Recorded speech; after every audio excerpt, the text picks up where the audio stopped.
Hello, everyone, and thank you for joining us. Welcome to the next installment of our SEO Expert series of webinars. My name is Jeff, and this evening I'm joined by Patrick and special guest Kristina Azarenko. Hello. Hey, everyone. So tonight we're going to be looking at CMS migrations, and Kristina is going to take us through her framework for migrating platforms without losing traffic, which is the bit we always look for in SEO, obviously. So Kristina, for anyone that doesn't know you already, could you give a quick introduction, let everyone know who you are and what you're going to be covering this evening? Yeah, sure. Hey, everyone. Thanks a lot for joining. My name is Kristina Azarenko. I'm an e-commerce and technical SEO consultant based in Toronto, Canada. I've been in SEO more than 10 years, and I've been doing technical for most of this time. So, and I've gone through many migrations, helped my clients to go through many migrations, including content management system migrations. And that's exactly what I'm going to talk about today. So by the end of this presentation, you'll leave with a better understanding of how it works. And also I'll walk you through the framework, which will help you fill in some gaps and also maybe give you some insights on top of what you already know. So I'm very excited. Yeah, I'm looking forward to it. I don't often do migrations these days, but it's something that's always puts the fear in me when I come across them. So I'm sure there'll be a lot of people keen to hear your framework. If anyone has any questions, please do drop them into the chat and we'll spend some time going through them at the end. I'm sure you'll have some, Simon. You usually have some good ones. I'll also be making the recording available afterwards. So if you have to leave before we finish, make sure you sign up for the Tech SEO Recap newsletter, and we'll make sure that that goes out to everyone tomorrow. And that's me done for now. So I'm going to pass things over to Kristina and disappear. So enjoy, everyone, and I shall get the slides lined up.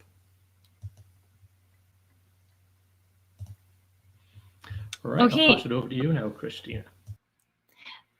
Thank you so much. Again, hey everyone. I see Simon also in the chat. Hey Simon, and I know you. This is a familiar face. Amazing. So today I'm going to talk about CMS migration guide for SEOs, and this is going to be a rainbow edition, and you'll understand why I call it rainbow in a few moments. First of all, a few more words about myself. I'm, as I said, I'm an e-commerce and technical SEO consultant. I'm an international speaker. I'm author of the e-commerce SEO mastery ebook, also creator of the SEO challenge course, and creator of the free Chrome SEO Pro extension, which helps to check most of the SEO on-page things really quickly. And when I don't speak about SEO, that's how I look when I'm dancing. So I'm not always that serious, but today we are going to concentrate on a very serious thing. So you'll see me more like that, but it's still fun. So the truth is that website migrations are not easy, and I think that there is no person in the world who would say that they are. And the reason behind this is because there's so many moving parts, and that's an example of migration that went wrong for one of the clients who came to me after it. They switched to JavaScript-based framework. We're not going to go deep into this, but this is just to illustrate how important it is to do migrations mindfully and to involve SEOs in migrations as well. So there are many things that, as I said, there are many moving parts when it comes to migrations. So, for example, one of them is technology use, content management system frameworks like JavaScript frameworks, as I just showed you. Also, there are many details that need to be checked before the migration, during the migration, and after the migration. And also, last but not least, there should always be lots of cross-team communication and coordination. You, as an SEO, you must always be kept in the loop of what's going on the website, because this is the worst situation when, for example, you are delivering recommendations knowing what was going to happen, but then the developers changed something, or the company decided to go with a different content management system or framework, and you just find out about this afterwards, right? So that your recommendations are not relevant anymore. Or for example, when everything is already set up on the dev side, but then it just keeps being updated, and just very frustrating. So this cross communication and coordination, huge coordination that should happen between all the teams that are involved in migration, is one of the most important and hard things when it comes to migrations. There are many types of migrations, and some of them are moving from HTTP to HTTPS. I find this, I think, one of the easiest migrations. Then also moving from a subdomain to a subfolder, or vice versa, moving from one domain to another, and moving from one content management system to another. And that's exactly what we are going to cover today, what I'm going to talk about today, moving from one content management system to a different content management system. So when it comes to the why behind this, so whenever someone comes to me and says, "Oh, we want to move to another content management system," as an SEO consultant, I first ask the question why, because it's not something that you think about when you just wake up in the morning and okay, today is the best day to move to a new content management system. This doesn't happen like that, and there should be real reasons why a company would do this, because it includes lots of risks, right? And also lots of work. So the main two possible reasons that I've seen in my experience is that a company, a website needs more flexibility to account for the business growth. So for example, when a company started, they didn't need a huge website. They just need something that worked for them at that time. But then the company grew, and they realized that, okay, we need something more. It has happened to one of my clients. It was an e-commerce company, and they had a custom content management system, and they decided to move to up level the system to basically move to a new content management system, which was also custom, but a different one, because they needed so much more functionality and flexibility that their old CMS just couldn't provide to them. And one more reason to switch a CMS is that to be less dependable on the third-party CMS management services. So sometimes it happens, it's sad, but it happens when there is a content management system and a company builds their website on it, but then they are basically caught on the hook, because they need to request all the changes that would need to be made on the website. Like, for example, even some minor changes like changing a title tag would need to go through a chain of different people and teams, and just takes so much time. And also it means that they would need to pay for every single change. So of course, if this is a known content management system like WordPress, just fire this agency. But if this is some custom management system and you build every time, then some minor thing needs to be changed, then you might need to move to something which is more flexible. So how I see the CMS migration is like this. So that's how it's called Rainbow Edition. There is an old content management system and target content management system. So new content management system where you want to move. And the rainbow is like a bridge between these content management systems. So basically every bow of this rainbow should bridge the gap between those two instances, the old CMS and the new target CMS. And before going into each of these bows, I'll cover them in a few minutes. But before going there, I want to give you more background information, because it's important to understand the steps, not only to understand those steps, but also understand background information, background details before we get there. So the main issues you might face during CMS migration. As I said, this is one of the most complex migrations. So there are definitely some issues. So first of all, inability to keep the old URL structure. when you move, let's say in Magento, there is no products path in the product URLs, while, for example, in Shopify, there is. So if you move from, let's say, Shopify to Magento, you need to either customize it somehow so that you have products in the URL, or you need to have redirect map in place. So you need to map the old URLs to the new URLs, and this is something to take into account while you're migrating, because some content management systems have their own, like, again, Shopify, they have collections, and other content management systems don't. So you need to be aware of this limitations or the peculiarities of the content management systems that you're working with, the old one and the new one. The next thing is that there are different templates or rules for generating meta tags and H1 tags. So, for example, HubSpot doesn't allow having different H1 tags and title tags on the page. Maybe it has changed recently, but it used to be like that. So H1 tag would be tied to the title tag, and you won't be able to just customize just H1. Or if you are an e-commerce website, right, and you are generating your title tags and H1 tags based on the variables that you have. Let's say you have color as a variable or size as a variable, and you just pull these variables and add them to your title tags. It means that on the new content management system, you should have the same ability to do this, because otherwise, if you don't have these variables built, you won't be able to generate relevant title tags or H1 tags on the pages. Then there are different approaches to the service files, such as robots.txt or XML sitemap. And Shopify did not allow, for example, editing the robots.txt file. Now, as far as I know, a few weeks ago, they announced that they now allow doing so, but it used to be like that. And as far as I know, they still don't allow editing XML sitemap.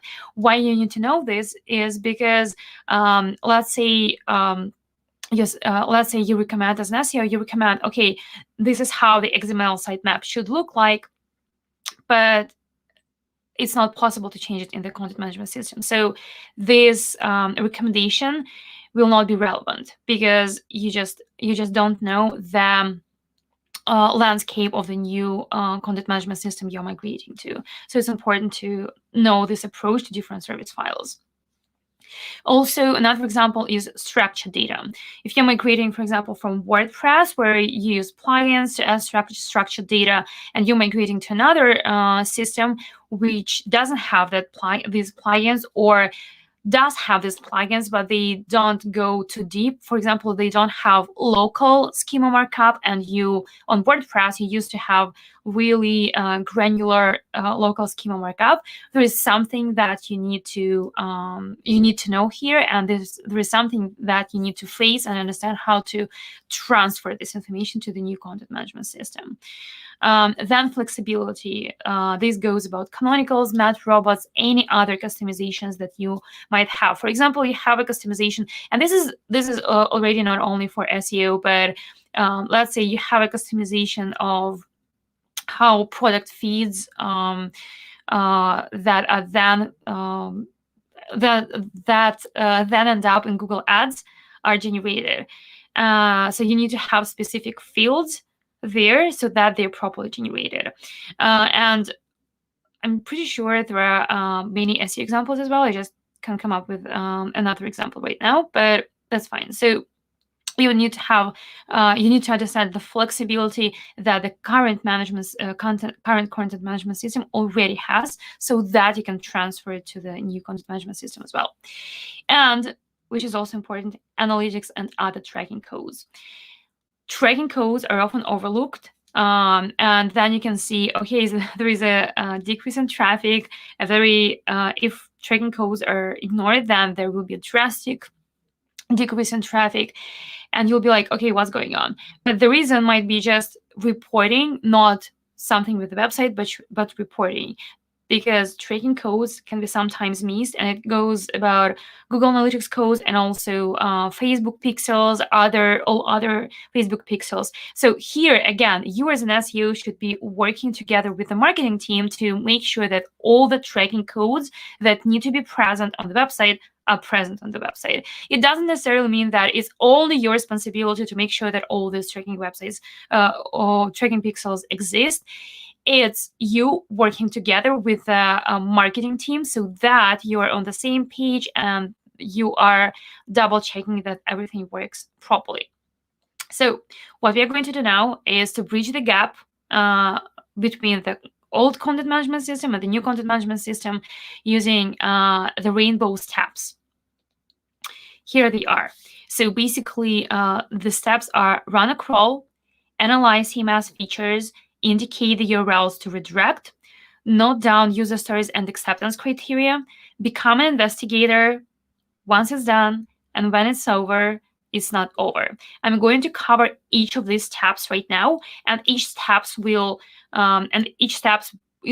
I will explain why you need to do this, what exactly you need to do, and what should be the outcome of this step. I'm all about structure, and I'm a person of structure, so that's how we are going to go about these steps. So the first step is our step, which is called run a crawl. So why you need to do this? First of all, you need to understand the scope. Are there 10 pages or are there 10,000 thousands of pages, right? You need to understand how huge the website is and what you're going to deal with. Here, you also can find different templates, because it doesn't, even if there are 10,000 of pages or millions of pages, right? It doesn't mean that you need to work on each of the pages separately. You can see the patterns and see how many templates there actually are. You need to, this tab will also help you find any technical issues which should not be transferred to a new content management system. So let's say you see that search results pages which are not generating any views, but they are indexed by Google and they are just creating duplicate content. You don't want to transfer it to the new content management system. So in your recommendations, you can, in your user stories, which I'm going to talk about in a few minutes, in your user stories, this is something that you can cover so that at the beginning, you don't have these technical issues that are currently present on the old CMS. And then you need to save all the raw data for future references. You need to save all the URLs that were on the old website, and ideally also save some of the pages and obviously backup. This is really important as well. So what you need to do here, you need crawl data. You can use Sidebulb. It's really great for extracting all this data. You can also see a map of internal links of how the website is structured. It helps a lot also with identifying templates, so you can use Sidebulb there. And also you should definitely use Google Search Console pages, report of pages from performance, Google Analytics pages, and also your own XML sitemap. It's always great to use all of these different types of all these different pages from different sources, because sometimes you might find, for example, Google Analytics will show you some pages that Google Search Console doesn't show, or crawl data might be missing some of the pages that Google Search Console has. So it's important to have all of this together, then just group them all, remove duplicates, and then you'll end up with a full list of the pages that are currently present on your old website using the old content management system. So the outcome of this R step is that you have a comprehensive list of all website URLs. You have a list of all the technical issues that should not be transferred to the new content management system, and you have a backup of the current website. Now, it depends on how the teams work inside of the company. What I find is that for bigger companies, you'll have a dedicated development team, and they will be responsible for backing up the website. But first of all, it never hurts to do so if you can, and also make sure that they maybe ask just make sure that a backup exists, because it's really important. Backups have saved so many websites. The next tab of the Rainbow framework is the ACE tab, which is Analyze CMS Features. Why you need to do this? And this is analyzing CMS features of the new content management system. And you, at this point, you already should know what's going on with the old management system as well. So you need to find the gaps to fill them in.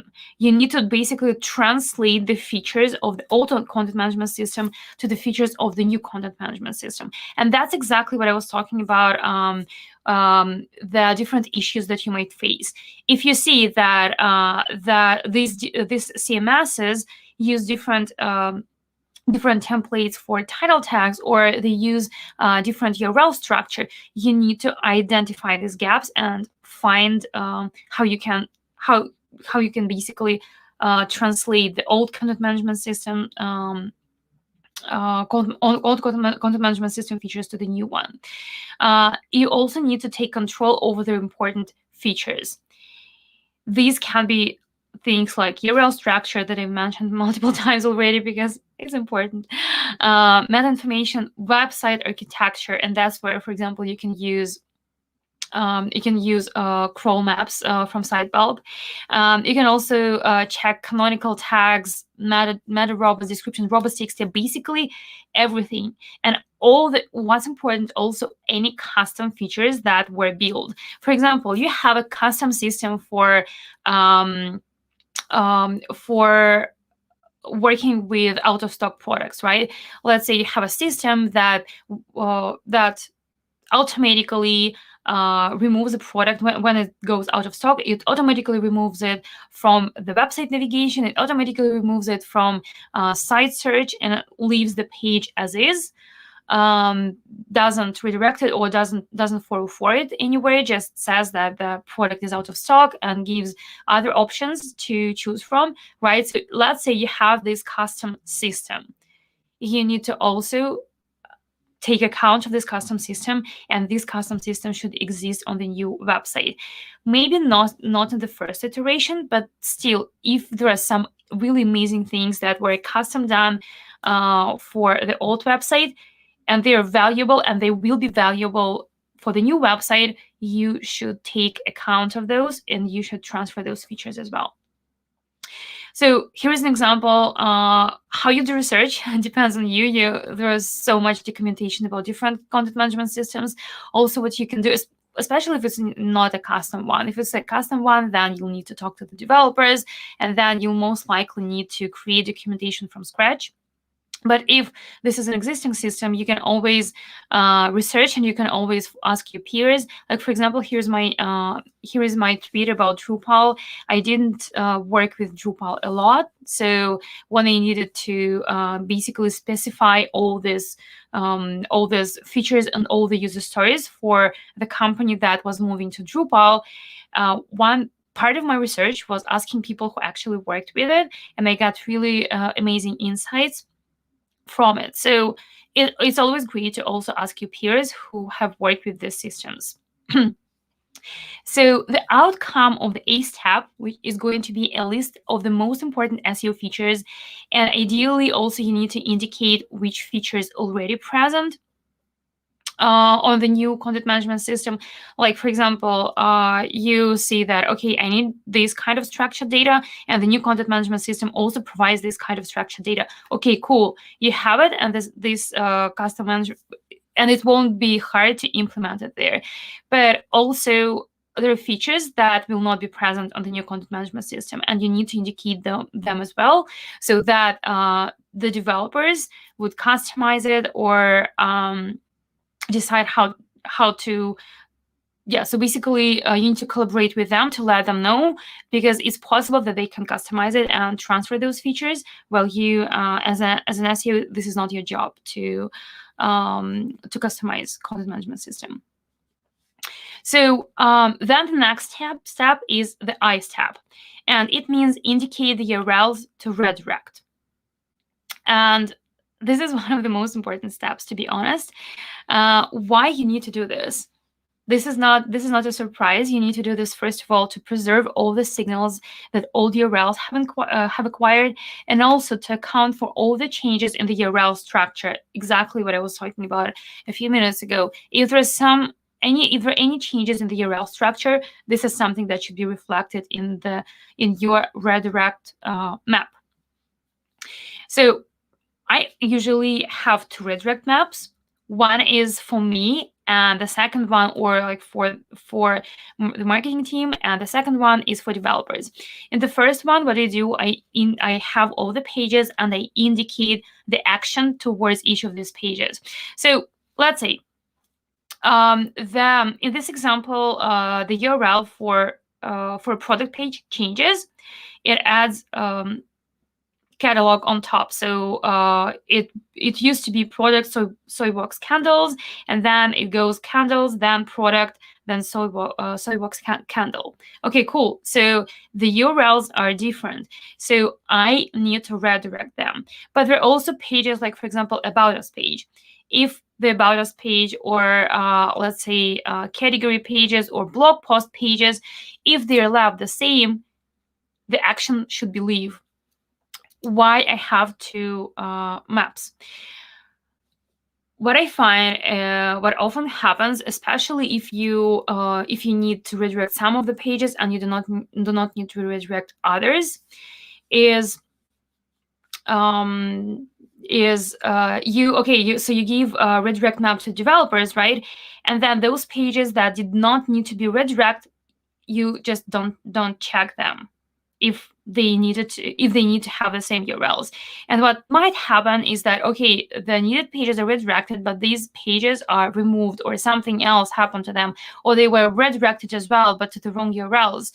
So that's why I like to keep a track of all the pages on the website, and then give an action to each of the page, and then if it needs to be redirected, give final URL. And then I give a simpler version to developers, which consists of just old URL and final URL, so that they know where to redirect the pages. It removes the unneeded information for them. So, for example, if I want to leave the page, I don't want to give developers the recommendations, just leave this page, right? So I just want to be concise and just give them the exactly the steps that they need to make. Of course, if you are redirecting all the pages of the website, then you will need only one redirect map. But yeah, as I said, sometimes it just happens that you will have some of the pages will be left untouched, some of the pages can be left as they are. So the outcome of the ICE tab is basically a map of all the URLs with an indication of the action, and also a redirect map for developers. 2 maps, as I said. So basically 2 maps. Then the ends tab is note down user stories and acceptance criteria. This is a very interesting step, and I really love it.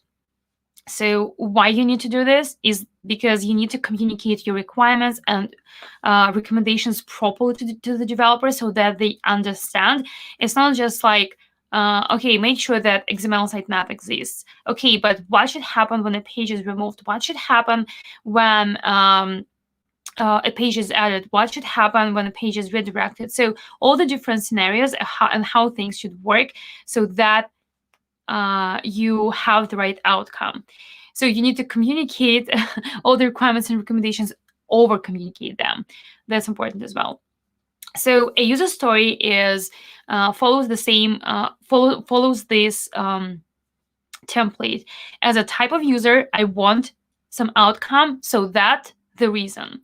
Here's an example. As an SEO, I want product URLs to be the same even if users go to the product page from different categories, so that we don't have duplicate product pages. I have a full post about how to write technical SEO user stories and how to write acceptance criteria for them. I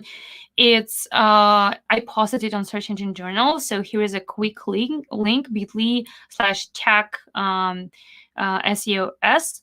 And then you can just go there and check out, because it has so much more information about user stories and acceptance criteria. I just won't be able to cover all of this now.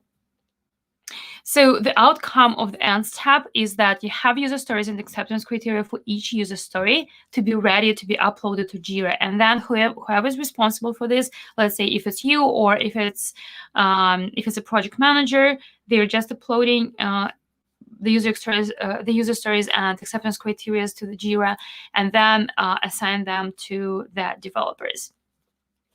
Okay, we are almost done. Well, partially, but not a lot left. I know it's a lot of information, so that's amazing that you are staying with us, and I'm sure you'll get a lot of insights from it. So the next tab, the B's tab, is become an investigator, and I think this is something that all SEOs love.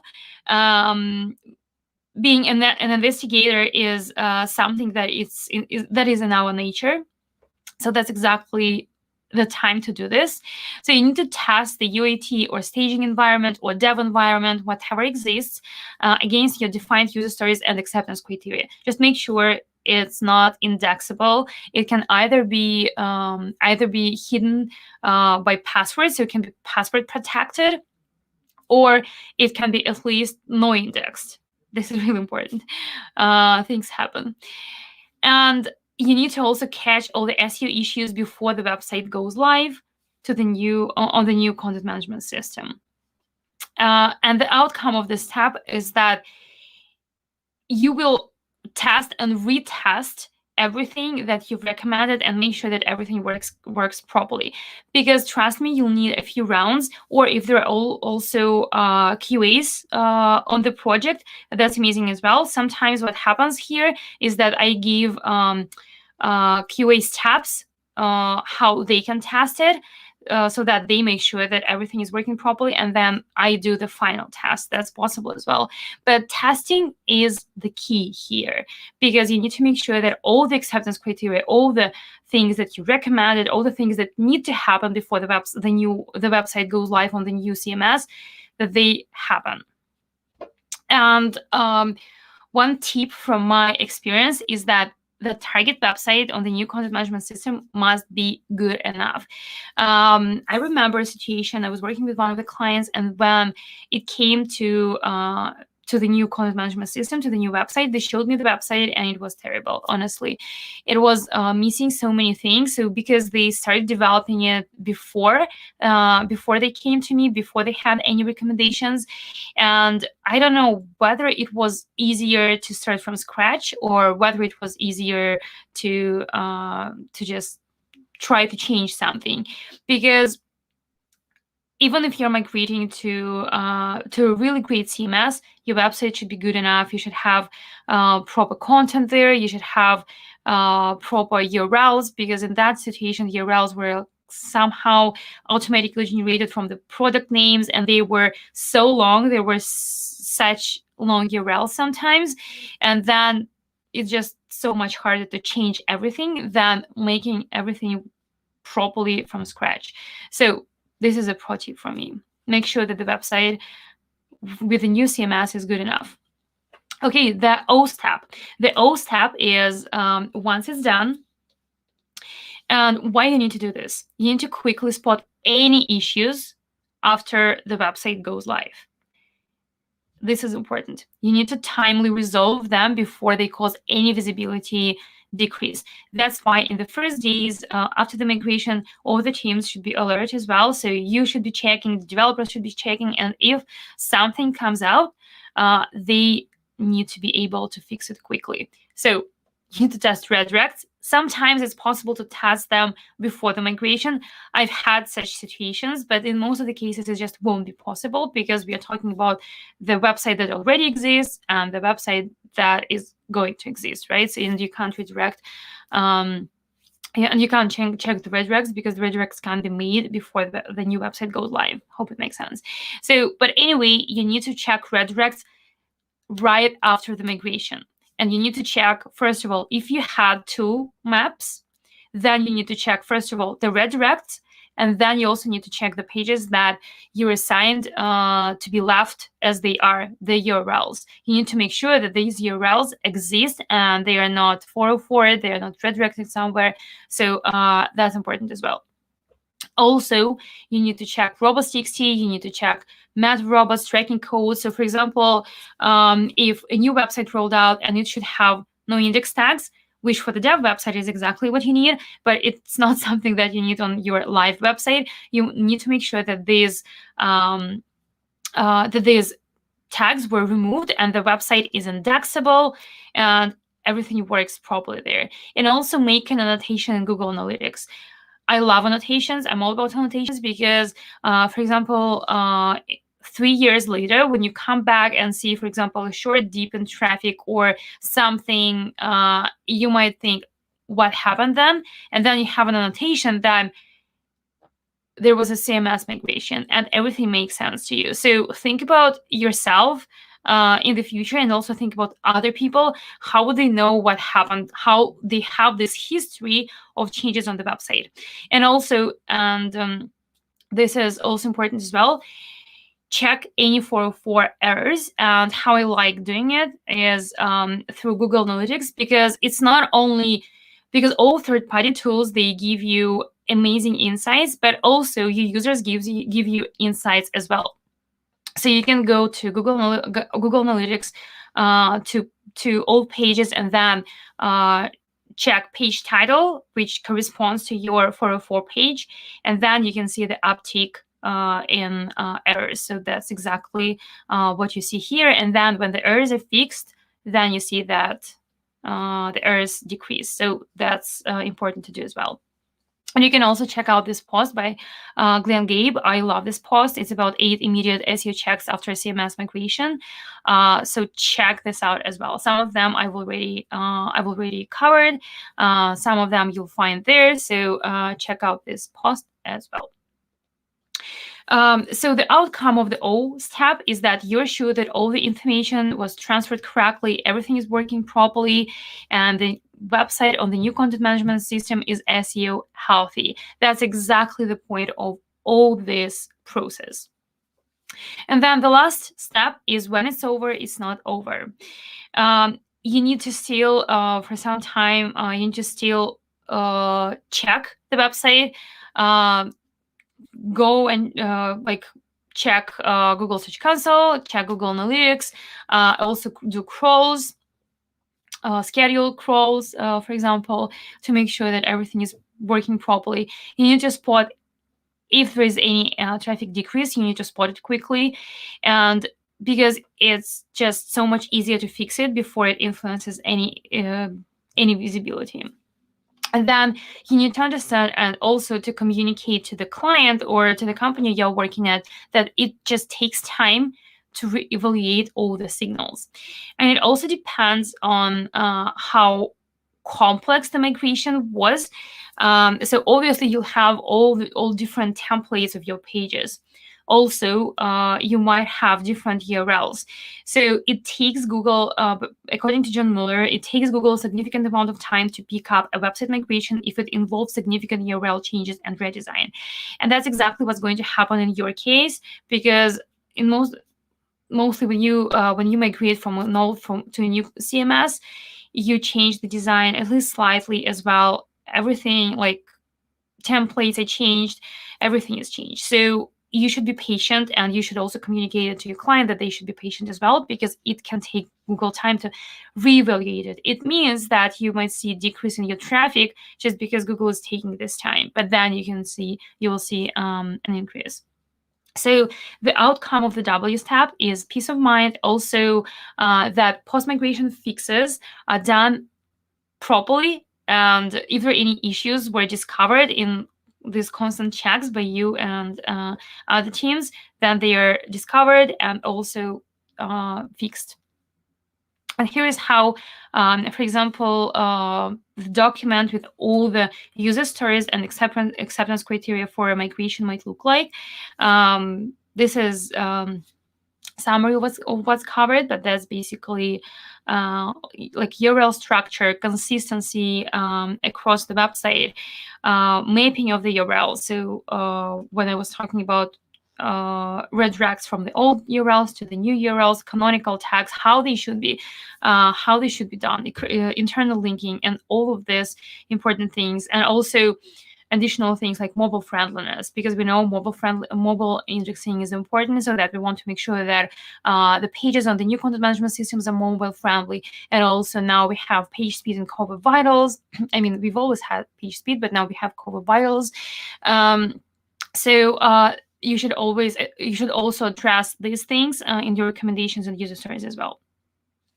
So here's the summary of the steps. I tried to go as fast as I could because I see that there is time already.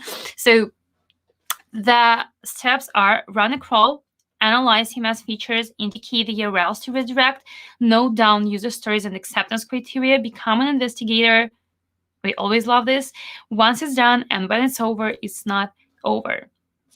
And at the end, once it's done, it's time to celebrate. So I don't know, pick up some confetti poppers, some I don't know, some food that you love, and just celebrate that you've done it, the company has done it, and all the teams are on track. So this was the Rainbow Framework. Thank you so much. I'm going to answer your questions in a few seconds. But yeah, hope it was helpful. And don't forget that you can rewatch it afterwards if you didn't catch something, or if you want to check the URLs that I was sharing. So yeah, you can rewatch it afterwards. That was great. Thank you, Kristina. That was a bit of a whirlwind tour there. A lot to take in. Yeah. Yeah, one where the recording's going to have definite value for sure. Yeah. It's I know when we're sitting in the background there watching these things, it's always difficult to keep an eye on the chat and watch what you're saying as well, especially when there's so many things to cover like that. We've had a few good questions coming in as well. I'm going to sneak my own in first off, though, because it relates to what you talked about towards the end there. So you mentioned towards the end about Google reevaluating the website and that taking a little while. How long do you typically see for the rankings to settle post-migration? Well, it depends. I just can't avoid these words. It depends on the migration type, because, for example, if you're migrating from HTTP to HTTPS, it can be you might not even see any decrease. With the recent domain migration, also no decrease whatsoever. But with such intense migrations like content management system, it can take several weeks. Mm-hmm. Yeah, that makes and sense. It doesn't mean that you'll see traffic decrease like that. It just means that there can be slight decrease. There might not be any decrease, but it's important to also communicate it to the client that it might happen, because it's everything which covers which has so many moving parts involves risks, right? So. Yeah. There is a risk there, and you should communicate it properly to the client as well, so that they have the right expectations. I think that communication and expectation setting is really important with that, because, like you say, that there's always potential for something that's maybe even out of your control. So on things out of your control, Simon has quite a good question here. So this one comes up quite often. If a client wants to change domain, CMS, and design, would you recommend doing each separately, one after the other, or would you quadruple your prices and farm out to a friend? I think, Simon, that your answer is already in the question. I mean, first of all, I would ask why to all of these things, if they want to change the domain and then CMS and design and everything. And when CMS is changed, the design will most likely change as well. So I would, at least here, I would treat it as the same change. So I think I would go with something which is more important first, like, for example, with the domain, because if, let's say, if something goes wrong, or if there is a bigger decrease in traffic than you you thought there would be. You don't know whether it's about domain, whether it's about CMS, what's going on. So I would basically, I'm just laughing at the last part of your question, Simon. So I think I used to do these things in one go, but they were not that intense for like smaller websites. But especially for a big website, I would still, and for a small website now, I would still separate those things, like start with the domain and then CMS and design. Yeah. I suppose with that one as well, like it depends on what the client brief is. Like if it's a complete redesign, rebranding, for instance, then they want a new design to go with a new brand. They want the new domain to go with the new brand. So your hands are tied. Whatever you do, you're going to end up doing them all together anyway. Yeah.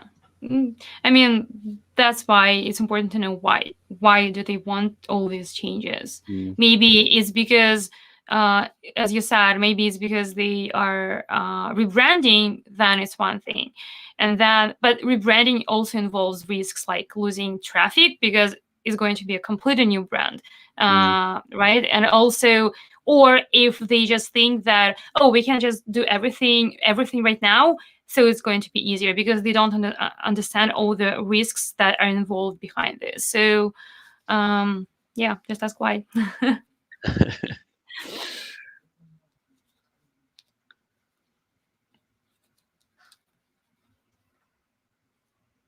Looks like Jeff might have frozen.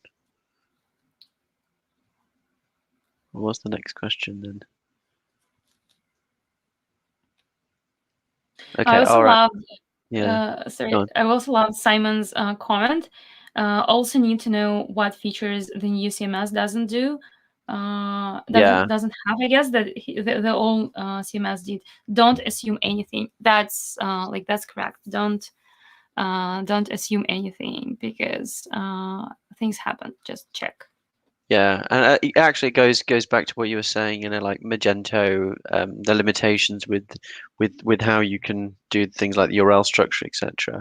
In fact, I put a question in there which sort of goes along those lines as well, which was, have you ever found any CMS platforms more difficult or easy to work with when doing migrations? Honestly, no, I don't think so.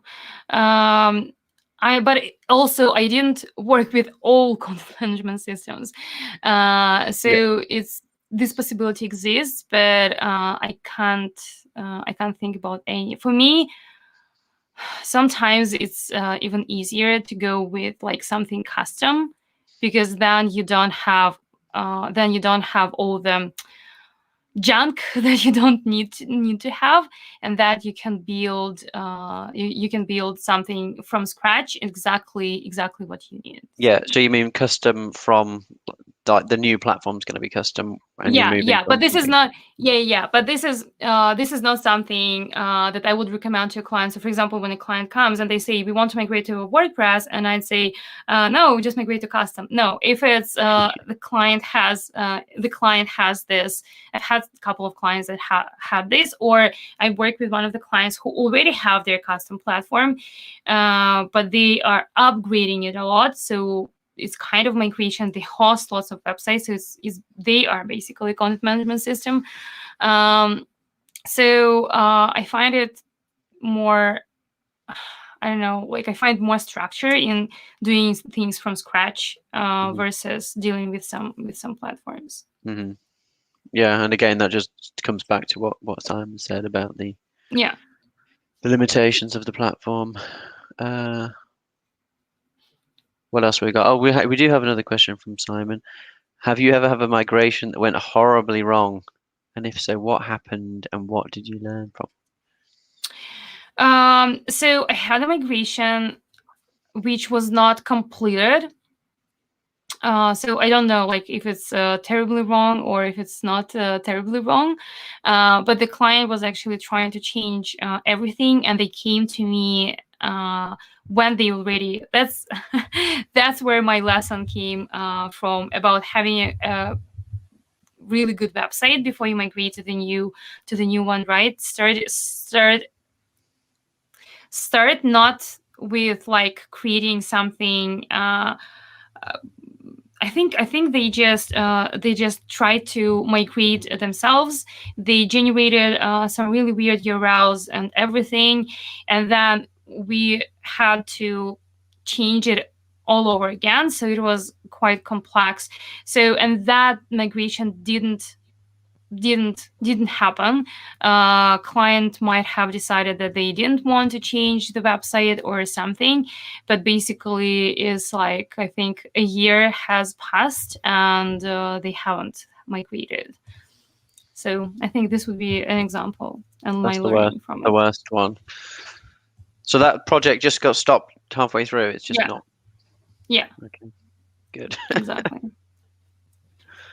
I mean, maybe it's for the best. So. Sorry, Gareth. Not Gareth. Jeff, you said your machine died. Yes. We've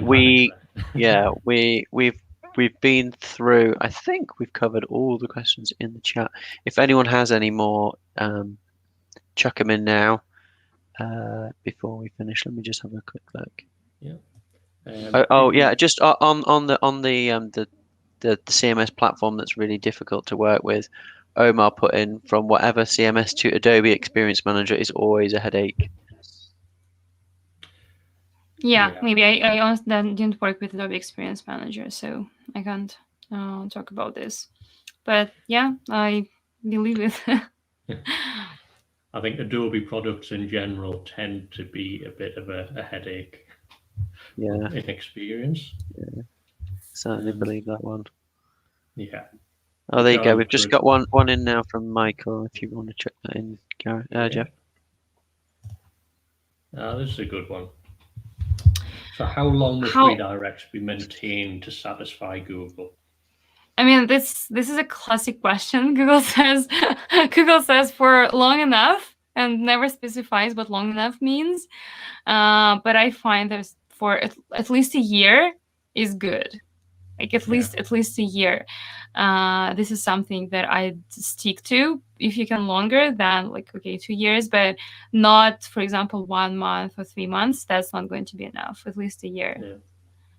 I'm sure that there was something one of the Google teams said not so long ago about a year recently, but I still don't think they're committing to anything yet. Yeah, I mean, it's hard. It's hard to get any timelines.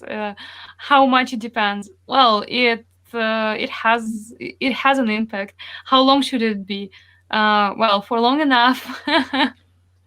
Yeah, but from my experience, at least 1 year is good. Yeah, I suppose it's an argument as well that if you've got backlinks pointing to pages, and if you suddenly removed them redirects, then you're serving 404 errors to people that are trying to come to your site, which can't be a good signal, regardless of the technical elements to the SEO. Yeah, definitely. All right. Well, I think unless anyone's got any more questions, we'll probably tie that up. We're coming to up towards an hour anyway, so that seems to have flown by.